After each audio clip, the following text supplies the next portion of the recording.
Hola, ¿cómo estáis? Hola. Hola. Qué ganas tenía de estar aquí. Hoy es un programa muy especial. Bueno, pues presentamos a Lucía Cerván, que es escritora, dramaturga y también directora, enfocada sobre todo en teatro social y teatro para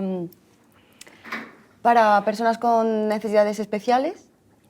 Sí, bueno, mi trabajo hasta ahora se ha centrado en el teatro inclusivo. ¿Te empiezo a contar ya? Sí, o...? sí. Vale.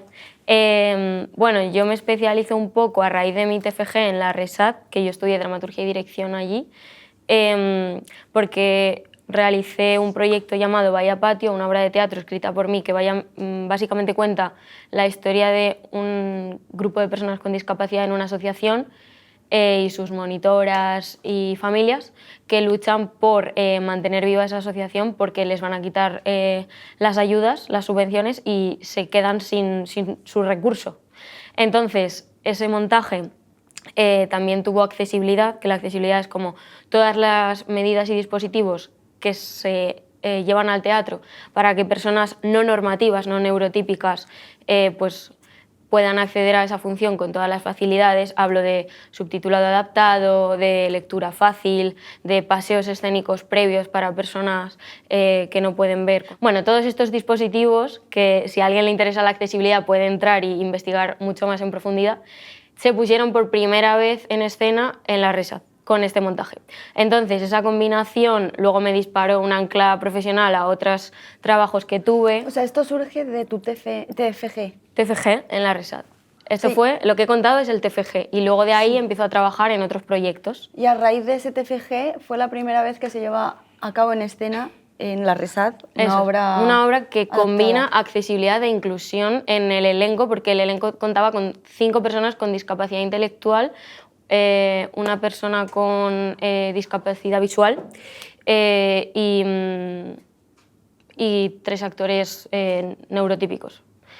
Y con ello hacemos la primera obra que combina eso. Antes había habido obras inclusivas, es decir, con actores con necesidades especiales, pero no accesibilidad. O sea, es que hay un montón como de situaciones que, claro, nosotros siendo neurotípicos, que no contemplamos ni tan siquiera. O sea, y tampoco lo vemos normalmente, la verdad. O sea, no... Sí, por suerte ahora en el teatro sí que cada vez se está llevando más. En el Centro Dramático Nacional hay siempre X funciones con dispositivos de accesibilidad y en otras compañías, pero sí es cierto que muy pocas, de hecho creo que únicamente una compañía en España, al menos hasta hace un par de años, no sé si ahora últimamente ha llegado alguna más, pero que tengan todas las funciones accesibles, solamente la compañía Palmira Teatro, como hace 3 años que lo investigué yo, no sé si ahora habrá alguna más, pero que todo lo que hagan, siempre, vayan donde vayan, todas sus funciones sean accesibles, solo esta que os digo. Entonces, bueno, sí, creo que es una reivindicación importante, ¿no? Eso es. Que al final esas personas no puedan depender de que justo en ese horario, esos 2 días que se programa una función con accesibilidad, les cuadre que puedan, sino que, pues como el resto, puedan tener esa posibilidad de acceder.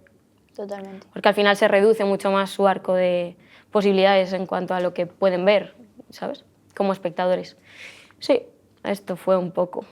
¿Tú recuerdas el momento en el que empezaste a tener como esa inclinación a querer escribir o tal, no sé qué? O sea, las personas, por ejemplo, creativas, yo creo que desde pequeñitos siempre estamos como en esos mundos, pero ¿tú recuerdas algún punto que tú dices, en este yo ya sentía como esa vocación? ¿Lo recuerdas? Pues es que yo creo que siempre me ha movido como que es algo que llevo.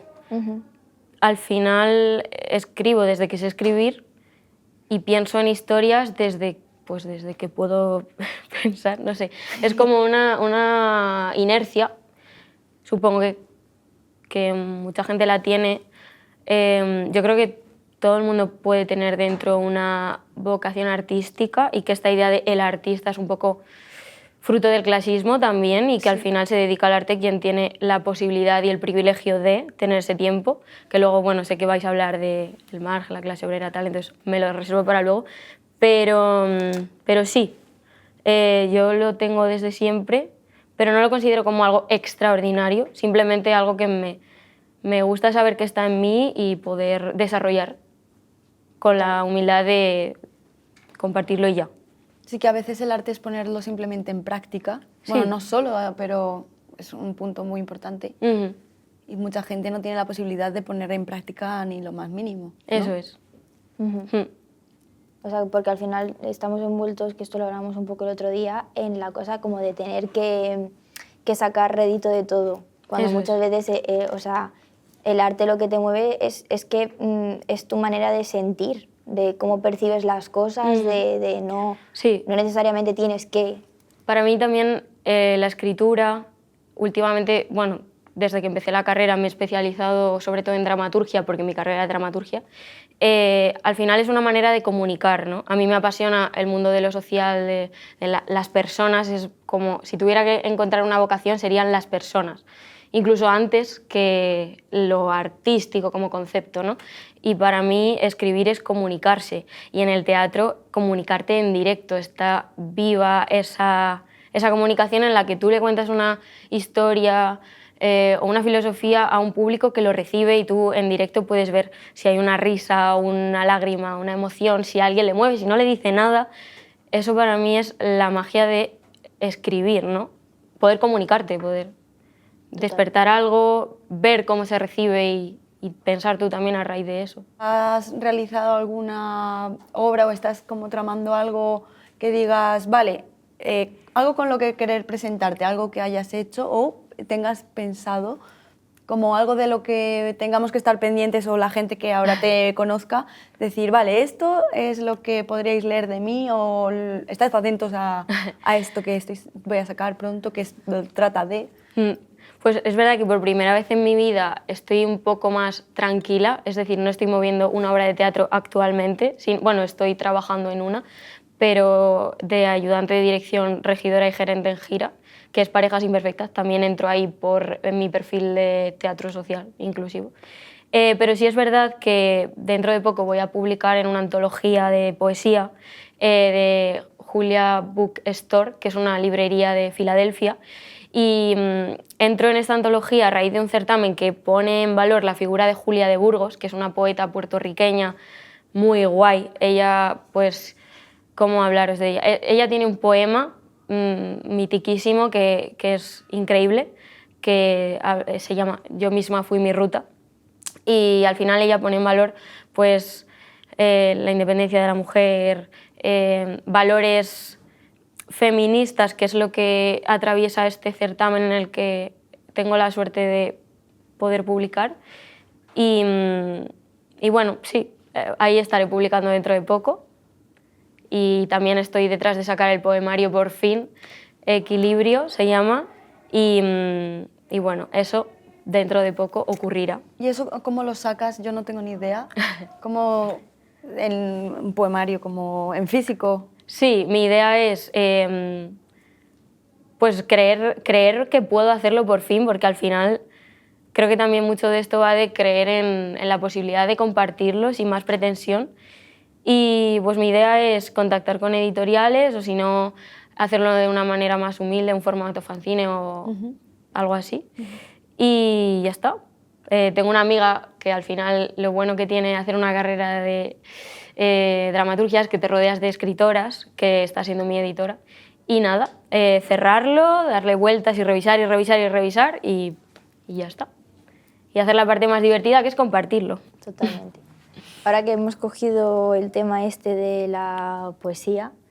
Porque claro, dentro de la escritura entra dramaturgia, poesía, ¿qué más puede entrar? Abarcas todas, ¿no? Yo principalmente escribo dramaturgia, guión de cine, ahora estoy escribiendo un corto también, y poesía. Y luego, pues de vez en cuando, que sí, unos relatos, que sí, una mini novela, pero... Que sí, un diario personal. Un diario, un desahogo tonto, pero sí, principalmente escribo dramaturgia, guión y poesía. ¿Y de poesía? que recogiendo un poco lo de la poesía, ¿cuál es la que más te tira para bien y aquella que dices tú, está para mal? En plan, es algo con lo que no, por lo que sea, no llego como a vibrar o a... Pues yo conecto mucho con la poesía de mujeres, tanto contemporáneas como, bueno, Generación de la Sin Sombrero también. Paca Aguirre es un gran referente.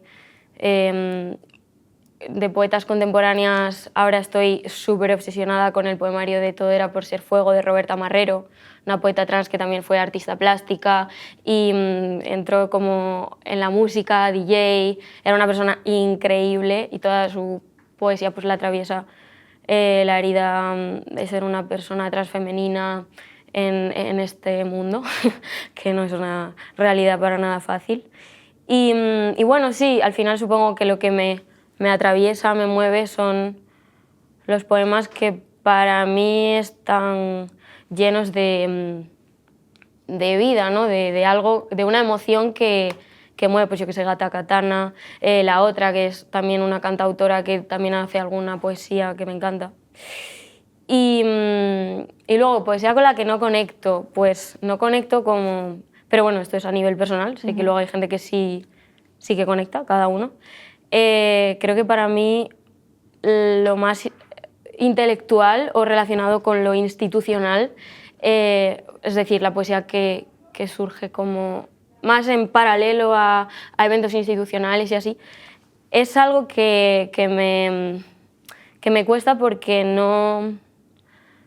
Creo que el arte surge de emociones, de algo que te mueve porque te está pasando algo, porque estás recibiendo una realidad.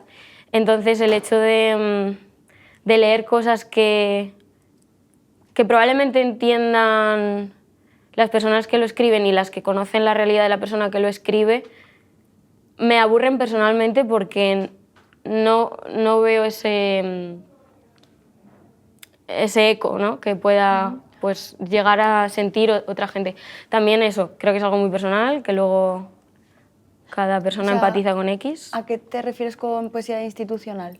Bueno, poesía más intelectual en realidad. Ah, vale. Intelectual, pues sí, como algo más, a lo mejor para una élite que conoce y domina un recurso más lingüístico, ¿no? O sea, una parte como... Como palabras más específicas. Justo de la retórica, de la literatura, que pues al final son más rebuscadas, que creo que pues Gloria Fuertes es un gran ejemplo de poder hacer una poesía hipercompleja y preciosa de una manera sencilla. Y a mí ese tipo de poemas me apasionan. Y luego hay veces que leo otras cosas muy rebuscadas, muy... sí, como... con mucho... con mucha decoración, pero no veo el fondo, ¿no? Entonces, pues sí. Trampantojos. Sí. Poesía de trampantojo. Ahora vamos a hablar un poquito de ya, o sea, no tanto el tema, o sea, seguimos con el tema del arte, pero vamos a hacerlo un poco con cómo este rebota con el entorno.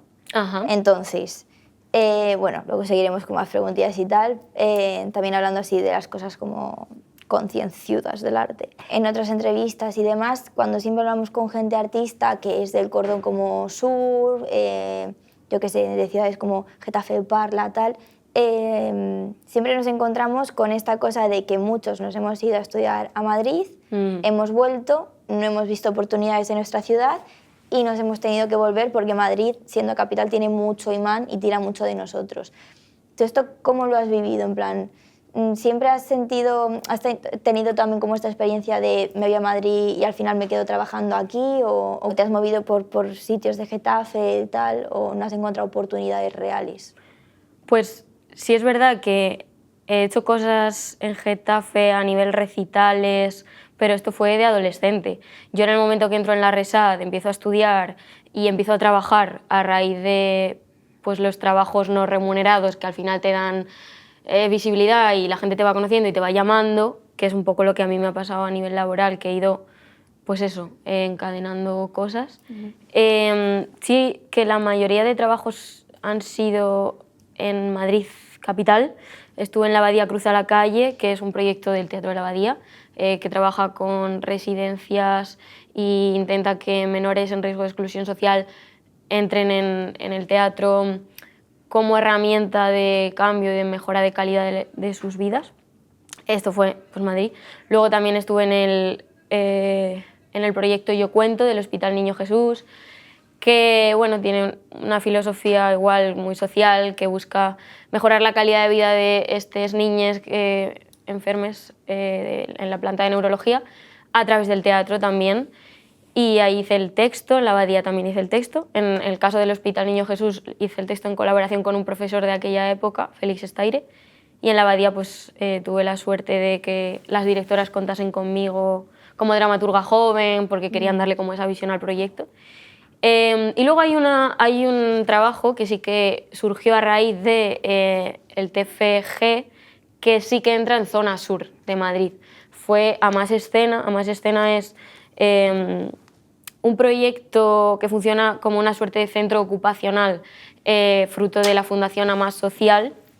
Pero bueno, a mí me gusta, yo lo veo como un UPA Dance, pero con actores que tienen algún tipo de diversidad funcional. Y allí pues entro a ser profe de dramaturgia, teatro y hacer proyectos en colaboración con ellos, proyectos con plena inclusión, de congresos y tal. Y ellos se entroncan en Alcorcón, o sea, su sede está en el Centro Cultural Margarita Burón de Alcorcón. Entonces, me encanta esto porque al final el trabajo que están haciendo es muy, muy relevante, probablemente sean de lo más, ahí no me sale la palabra, como, sí, como innovador en ese campo de la acción de profesionalizar la interpretación de personas con diversidad funcional en el teatro y en el cine, y surge de ahí, de Alcorcón, de ese centro, encabezado por Allende López y Ainhoa, que son como las primeras que ponen en pie este proyecto. O sea, en resumen, fuiste escalando también a raíz de hacer cosas con la RESAD. Sí. ¿Escalando? Está bien. Escalando. Sí. Encadenando. Sí. Y este proyecto que dices en Alcorcón fue como tu primer trabajo, digamos, relacionado con... Sí, de los primeros.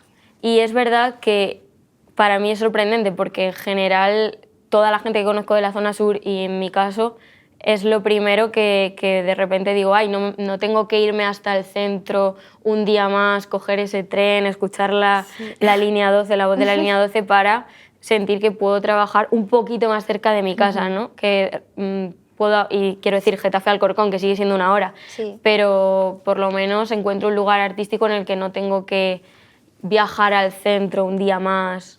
Pero sí, el resto de mis trabajos han sido siempre en Madrid capital, incluso aunque el proyecto fuera nacido desde otra comunidad autónoma o otro pueblo, acababa focalizando el trabajo en activo en el centro de Madrid. Y bueno, es algo que ojalá pues con cosas como lo que hacéis podamos un poco ir moldeando, ¿no?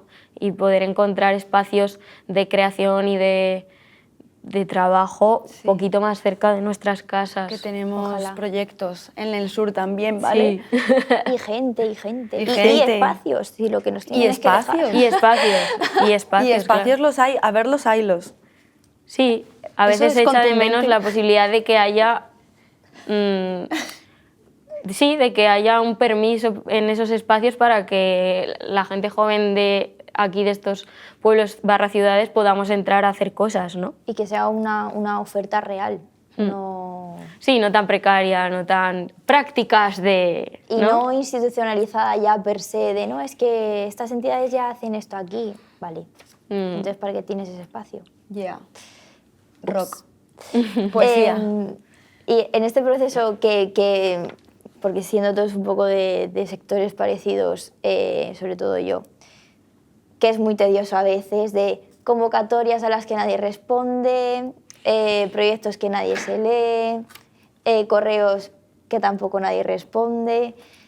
¿Has encontrado alguna vez un sentimiento de esto es muy fuerte porque, bueno, como que volviendo lo artístico tu trabajo, ¿no? Aparte de o sea, como tu vocación laboral, ¿ha habido momentos en los que te has replanteado, yo no sé si esto vale la pena o si yo estoy muy a gusto escribiendo en mi casa simplemente para sentir y sentirme, en plan? Sí. ¿Ha habido como momentos así muy heavy de decir... Sí, total. O de que el síndrome de la impostora te consuma tanto que de repente lo veas como algo tan lejano que no es parte de ti, pero en realidad sí. Y aunque hace 5 meses hayas estrenado en 5 teatros diferentes... Chao. Eso, hayas estrenado y hayas visto cómo el público se emociona, pero luego de repente tal. Sí, creo que es un oficio muy difícil. También creo que no hay una única salida o vocación, o al menos en mi caso, porque siempre tengo la suerte de que al final lo social me mueve y tengo como esta idea de que a veces también hacer arte puede ser un privilegio, pero sí, he sentido que para qué. Y tuve una conversación muy sanadora con una amiga que me dio ese punto de vista un día y me agarré a él hasta ahora de compartir, ¿no? Entender la escritura como un hecho tan sencillo y bonito como yo lo comparto, de la manera que sea que pueda, en la medida de mis posibilidades, y quien lo quiera abrazar que lo abrace, quien no, no. Y desde ahí encontré la paz con la escritura. También te digo, lo que dure y siempre hay altibajos y momentos que dices, ¿para qué? Y sobre todo el agotamiento, ¿no? Porque esta inercia tan precaria de trabajar, de lo que es también este mundillo, ¿no? Que de repente salen 5 cosas y si quieres tener dinero tienes que hacer esas 5 o tener luego esa inercia para que te sigan saliendo.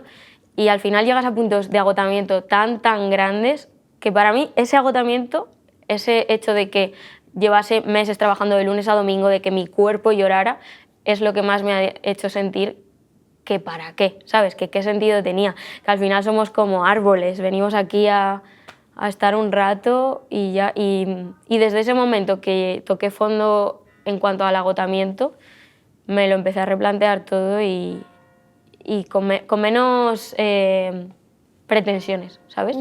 Pues ya está. Y luego encima tenemos síndrome del impostor, a pesar encima, de... total. Encima. Sí, de yo no creo tener que descanso. lo más importante es no perder de vista el disfrute y el por qué empezamos en esto, ¿no? ¿Cuál fue esa primera llama que nos dijo que te ardía el corazón con esto? Entonces yo intento siempre, pues por ejemplo, esto que me habéis propuesto para mí ha sido un regalo, una oportunidad de disfrutar, de compartir y poco más, porque estoy harta de vivir con ansiedad, con presión en esa rueda, ya, se acabó. Es que eso lo hablamos encima un montón de veces, o sea, los que hemos entroncado el tema artístico como tema laboral, artístico haces un 5%, porque el 95% es gestión, gestión, no sé qué, mandar convocatoria, mandar no sé qué, y sobre todo, que aquí hablo como del tema a veces también del mundo de las letras y tal, te sientes muy solo, porque eres tú un ordenador y diciendo, yo soy secretario, ¿acaso? O sea, yo no... entonces, bueno... Y cuando te sale un único proyecto o trabajillo, una vez al mes quizás, 2 como mucho, el más privilegiado, y a lo mejor por día cobras, no sé, no lo básico o el medio, ¿no? La media ayuda, ¿cómo se dice? Que no cobras lo mínimo, el mínimo, sueldo el sueldo mínimo, interprofesional. que es como, o el doble, incluso a veces el triple, fíjate. Ajá. Y hay veces que, o sea, yo me he topado con gente que dice, ay, pero es que vosotros, los actores, por ejemplo, o lo que sea, es que claro, estáis cobrando por este día solo esto, y es como, sí, pero pregúntame cuántas veces trabajo al año de esto, de lo mío. Y no porque no haga esfuerzo de mandar convocatoria, no porque tu trabajo no sea válido, por eso no te cogen, simplemente son cosas que se dan así. Hay mucha competencia. Hay mucha competencia. Sí. Y que es un mundo laboral que es muy fluyente. todo el rato, para todo. O sea, si tú trabajas en una oficina de lunes a viernes, de X a X, vas a tener un constante. En nuestro trabajo no. Claro. Curras mucho 5 meses, te pasas 2 años sin currar. Es otro tipo de esto y de vida también. Porque es eso, ¿no? O sea, lo que ser artista no es como de lo que curramos, sino de lo que somos y nos compone. O sea, entonces, pues, ¿no? Sí, yo resueno mucho con lo del síndrome del impostor porque a pesar de hacer, es como que no llegas nunca, ¿no? Y eso es lo que hace el síndrome, yo creo, y esa inseguridad. Y creo que la gente que no tiene síndrome de impostor, o sea... Qué suerte. Qué suerte, ¿cómo lo haces? Qué maravilla. ¿Por qué? Y yo digo, ¿por qué no lo tienes? ¿Cómo no te surge? ¿Tendrás o mucha autoestima o...? También depende de lo que confíes, o yo alguien, creo. Depende, o se te avala de alguna manera. o depende de lo que confíes en la meritocracia, creo. Si no confías nada en la meritocracia, que es como, mira, yo hago esto porque realmente lo siento, y es así, creo que ese sentimiento lo dejas mucho más ir. Porque hay cosas que dependen de nosotros y hay otras que no. Aunque seamos los mejores en la vida, o sea, hay gente que va a tener unas realidades súper complicadas que no se va a poder dedicar a esto nunca y posiblemente tiene una visión y una sensibilidad muchísimo más elevada que a lo mejor otra gente.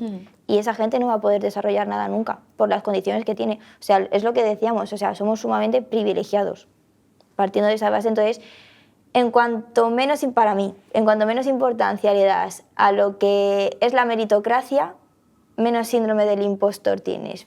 Es dejarte ir de decir, hay cosas que van a estar en tu mano y otras que para nada. Entonces, que sea lo que tenga que ser y que venga lo que tenga que venir. Sí, yo creo que hay que hacer un viaje bonito hacia el autoamor, por decirlo de alguna manera, al abrazarse y sabernos válidas con lo que somos y lo que hacemos. Y como que esto, yo tuve mucha suerte en la RESAD cuando entré en mi clase de dramaturgia, éramos 14, mundo elitismo, solo 14 personas. También es verdad que yo me siento pues, muy afortunada de esa educación porque al final, imaginaos lo que es una clase de 14 personas estudiando teatro y escritura de teatro ahí a fuego, era increíble.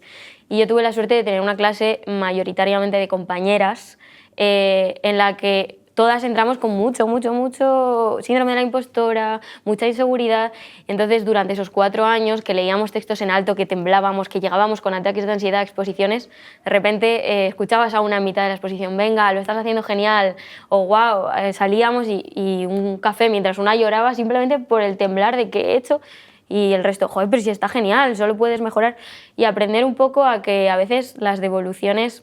Creo que todo esto claramente está atravesado por un sesgo de género, ¿no? Pero eso, ¿no? Como hacernos fuertes, entendernos valiosas y con la humildad de hago lo que hago, lo comparto y ya está, sin más pretensión. Obviamente la ambición creo que también es importante, el querer contar algo que mueva, que te remueve, que es importante decir y no callarlo. Y también esa es una de las cosas más poderosas que tiene la escritura, ¿no?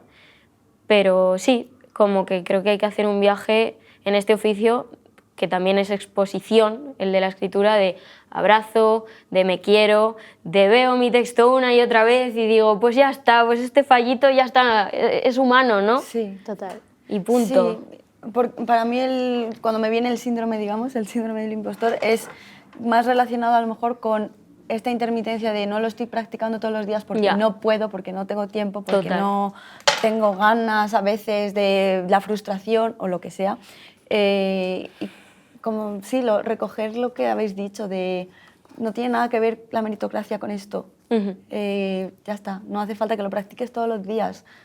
De no, si no sufro no vale. Tema Getafe y el irse fuera a Madrid. Hacer tus proyectos o conseguir un trabajo. ¿Crees que, o sea, has hecho cosas en Getafe ya? Sí, en Getafe... ¿Te has movido por aquí? Sí, lo que sea. O sea, en Getafe sobre todo he podido participar en espacios recitando cuando era adolescente, que teníamos como un grupillo de poesía en el instituto. Hice un homenaje a Miguel Hernández, participamos en el Festival Poeticón del Centro de Poesía José Hierro, estos dos, el recital a Miguel Hernández y el festival. Luego también en el espacio Ágora hicimos un recital que era en homenaje a Marco Sana, un poeta que escribe desde la cárcel en la Guerra Civil y luego posterior y anterior a esa época de cárcel.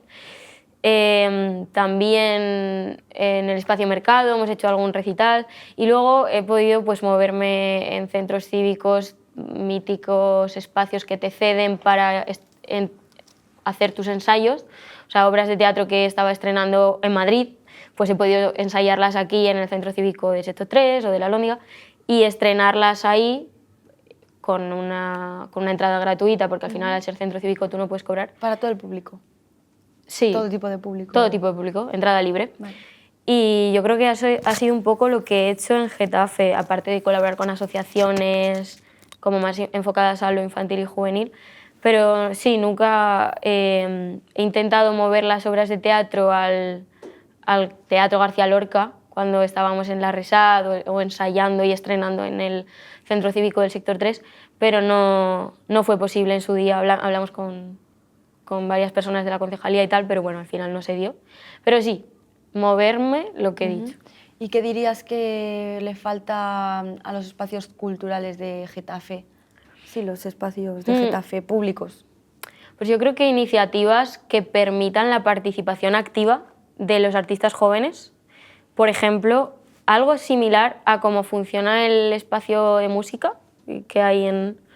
Pues igual un horario en el que un grupo de personas autogestionadas, jóvenes, puedan llevar a cabo una propuesta o una... O sea, esto como abrirse a propuestas de los jóvenes artistas, por ejemplo eso, ¿no?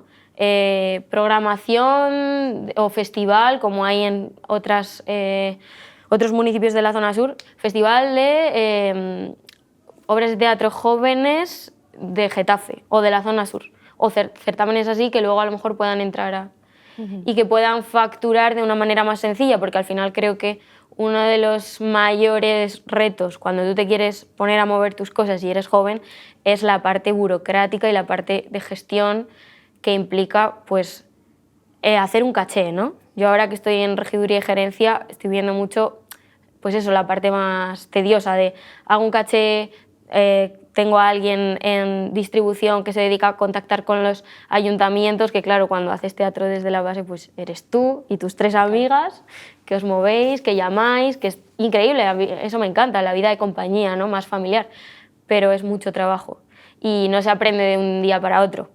Entonces, que los ayuntamientos facilitaran esos comienzos en los que tú aprendes cómo te tienes que mover para poder luego seguir tu camino, pues yo qué sé, girar por diferentes teatros de España o llevar tus proyecciones de cortos o de cine por otros festivales, como sí, iniciativas que favorecieran el exponer tu trabajo para que luego tú ya tengas eso en el currículum o eso que puedas mover y comentar cuando buscas algo fuera. ¿Con el mundo teatro hay alguna obra que te resuene?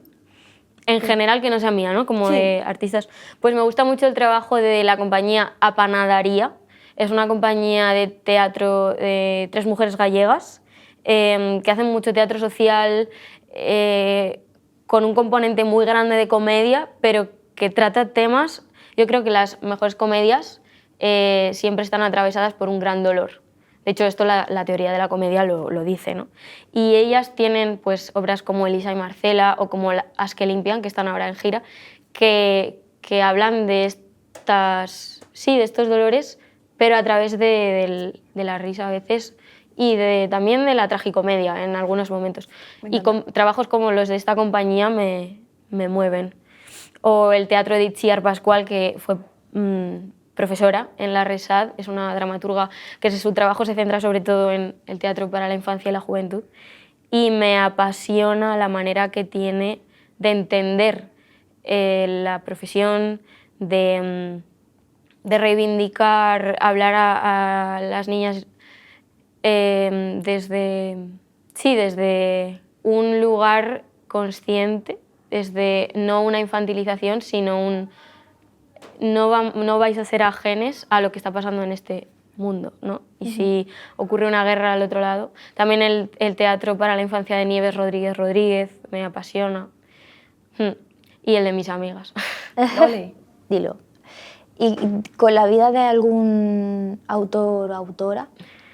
Wow, es que en realidad estoy diciendo ahora unas pocas y luego voy a echar de menos. No hace falta que sea como la máxima, sino lo que te viene ahora. Decir. Pues mira, igual pienso en Gloria Fuertes, ¿no? Esta idea de, sí, de hablar desde una manera sencilla, humilde, pero creyendo en lo que tienes que decir, con fuerza. Roberta Marrero, que decía antes.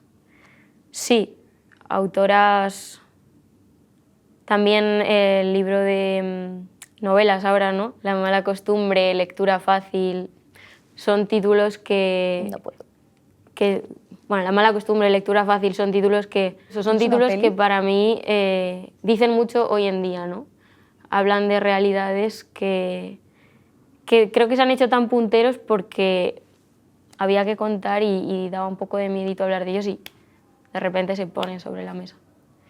También tienen como, esas autoras para mí tienen como un punto de, como de saber hablar con humor negro, con un poco de... Como con sátira, con sorna. Sí, con sorna, podría ser. ¿Qué barreras crees que hay para los artistas de la clase obrera?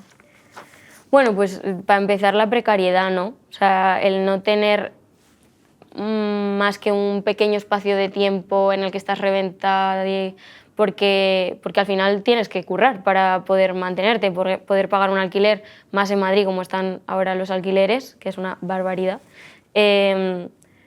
y hacer tu vida, o sea, subsistir, te deja muy poco espacio de tiempo para escribir. Entonces, pues lo tienes más difícil de base, porque tienes menos tiempo. Y el tiempo para mí es lo más valioso que tenemos en esta vida, ¿no? Los ricos pagan con dinero y los pobres con tiempo. Sí, para mí ese es el mayor reto, de pretender ser artista de clase obrera. El desgaste, el cansancio, el que acabas perdiendo motivación por ese cansancio. Igual querías hablar de algo del barrio, de un barrio en concreto de Getafe. Sí, me gustó mucho de vuestro formulario, cómo enfocabais las preguntas, ¿no? Cómo ibais a buscar, pues, o al menos esa sensación me dio, cómo la gente que nos dedicamos a lo artístico en Getafe y en la zona sur podemos vivir el ser de aquí. También me hizo pensar mucho en eso, el provenir de familias que han tenido que emigrar para encontrar trabajo y como muchas veces pues no sentimos que pertenezcamos aquí, pero tampoco a ningún lugar, porque nuestras familias no se identifican con este lugar como raíz, sino otros espacios, sí.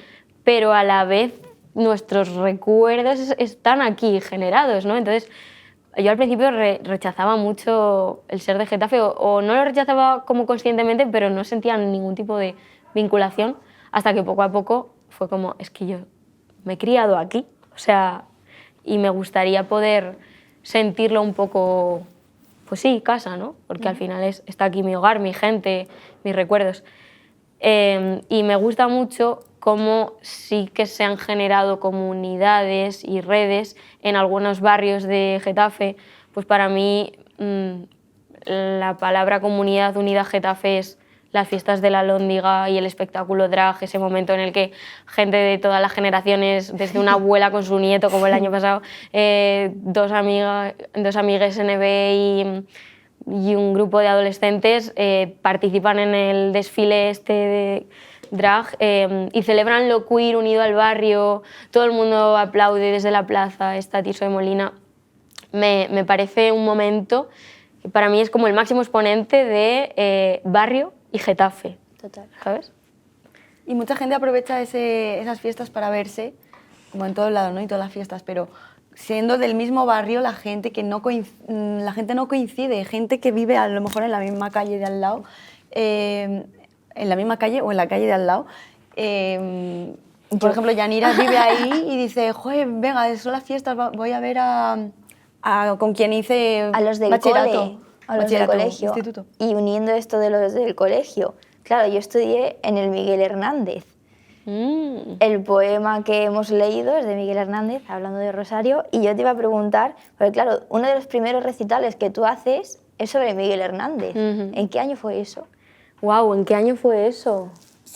¿Tú te acuerdas? 2012. 2008. Ah.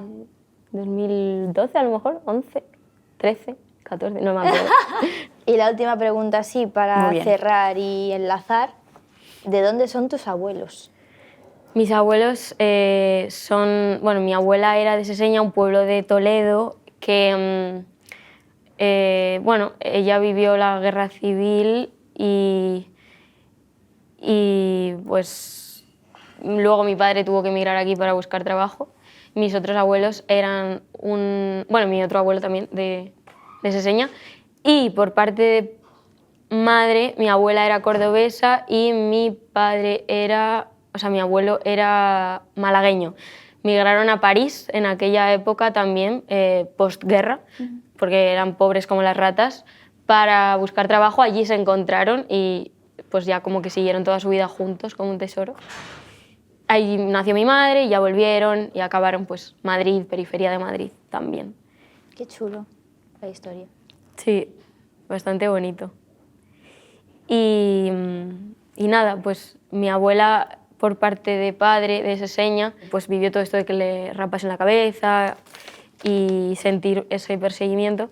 Pero antes ella tenía algunos recuerdos lúcidos, que de hecho me contó como toda su historia porque estaba muy empeñada en que le hiciera unas memorias que le prometí que escribiré. Y ella me dijo que cuando era muy pequeña pues le encantaba ir a la escuela, le encantaba estudiar los mapas, geografía, literatura, le encantaba todo. Y un día, como con 7 años, su madre le dijo que tenía que salir de la escuela porque ya sabía bastante. Tenía que aprender a limpiar, pues lo mismo, ¿no? Para tener dinero y poder sustentarse.